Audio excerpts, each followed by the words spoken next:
Johnson says this is about who we'd help more, not them, voters. The governor joins me now. Governor, congratulations. Thank you, Neil. Yeah, who actually benefits? And that's the pie-in-the-sky scenario, potentially polling at 15% against Obama and Romney being on the national debate stage. I think anything is possible right now. But you're not there yet. You're not there at that 15% yet, right? So you have to get there to get into debate. I think you do very well in debates, right? Well, and I'm polling right now at 8%. I think just recognition of 8%. Thank you for having me on your show. I think this is what I need to concentrate on, are potentially reaching millions of people and bringing about awareness that there absolutely is a third choice, that ending the wars, marriage equality, balancing the budget, you know what, there is an alternative. You know, there were a lot of other people who wanted this nomination, didn't get this nomination. The talk was that some of them were looking to Ron Paul to see if he'd make a third-party run. I do not mean to besmirch you, Governor, but end result is you got that nod. It's a powerful nod. But if you don't get in the debates, I'm afraid you won't go anywhere. How crucial is it for you to build the name recognition? Not bad coming out the gate at 8%. I do not mean to dismiss that. But you really have to get in on those debates, right?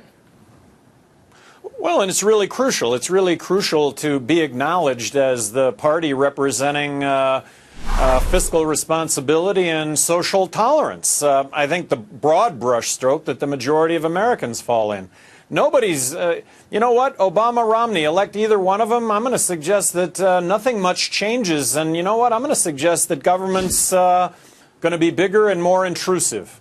All right, but would you, in the debates, but would you argue that Mitt Romney would be less intrusive? After all, you're a Republican, but by experience, you ran as a Republican when you ran New Mexico and dramatically boosted the economy there, got the numbers and the deficits under control there. So couldn't you argue that your candidacy as an independent libertarian hurts Mitt Romney more than it would Barack Obama? So you would, in effect, be handing the election to Barack Obama.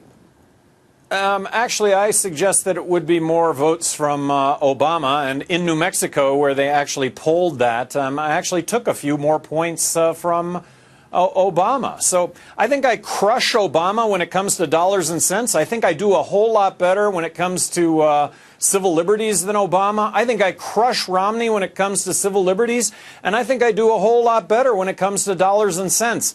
I do have a record. I am going to be on the ballot in all 50 states. I think there is a third choice, and we'll see whether Americans recognize that or not. Well, you know, I've watched you before. I mean, I've said this, not blowing you smoke. You're very impressive on the stump. When given the chance to debate, you're very good at it. You have to get in there to get that chance. But I will say this. I do think you take more from Mitt Romney than I think it would be like Ross Perot, like a 3-2 breakdown, maybe a 5-3 breakdown of votes. Yes, I do.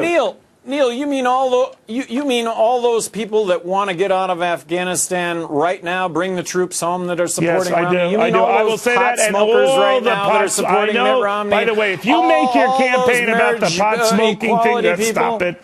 Governor, I'm telling you, if you make this campaign about the pot smoking thing, both sides will burn you alive. No, it needs to be a. I know. You feel very strongly balancing about the budget and reducing the budget by $1.4 trillion. You already mentioned the marijuana thing. You're finished if you do. Well, I want to point out to you all the Mitt Romney supporters, all the marijuana Mitt Romney supporters are going to flock from Mitt Romney to me. I just would argue the other side, Neil. That's all. No, I'm not saying all. No, Governor, I do not mean that as just. I'm saying not all of them. I'm saying a majority of them would be of that ilk coming to you. You would be taking more from Mitt Romney than the president. That's all I'm saying. Well, and in the only poll where that's actually been tested, I've taken more from Obama. Yeah, but that's in New Mexico where they love pot, right? I'm kidding. Let me ask you this. I mean, not only it's good to get on all 50 state ballots, but obviously you need to win states because this is about electoral votes. We learned from Ross Perot that getting 19% of the vote and just no electoral votes, I mean, doesn't do you any good, right? You have to get electoral votes. Well, so in this case, I think there are a lot of western states that fall in that category. New Mexico, Nevada, Wyoming, Montana, Alaska. I think there's some real opportunity right there. That's here. 12 electoral votes right there. Well, the notion of being at 15 or 20%, that's making a voice. That's potentially changing the world a little bit because the other candidates are listening to you. And in this case, balance the federal budget. Balance it now. Throw out the entire federal tax system. Replace it with a consumption tax, which I think really reboots the economy. I think it's really the answer when it comes to jobs. And then the whole notion of social tolerance, marriage equality. Get out of the wars now. Bring the troops home. Look, this hasn't been happening, and these were really words that Barack Obama had that were very encouraging that I don't think he came through on at all. And Mitt Romney, he wants to balance the federal budget, but he wants to grow the military and he wants to exclude Medicare. Mathematically, that doesn't add up. We're 6 to 8 years away from statistically being Greece, 160% of debt to GDP. The difference being, of course, we can print money to cover the gap, and hey, the result of that is going to be money. Our money's not going to be worth anything.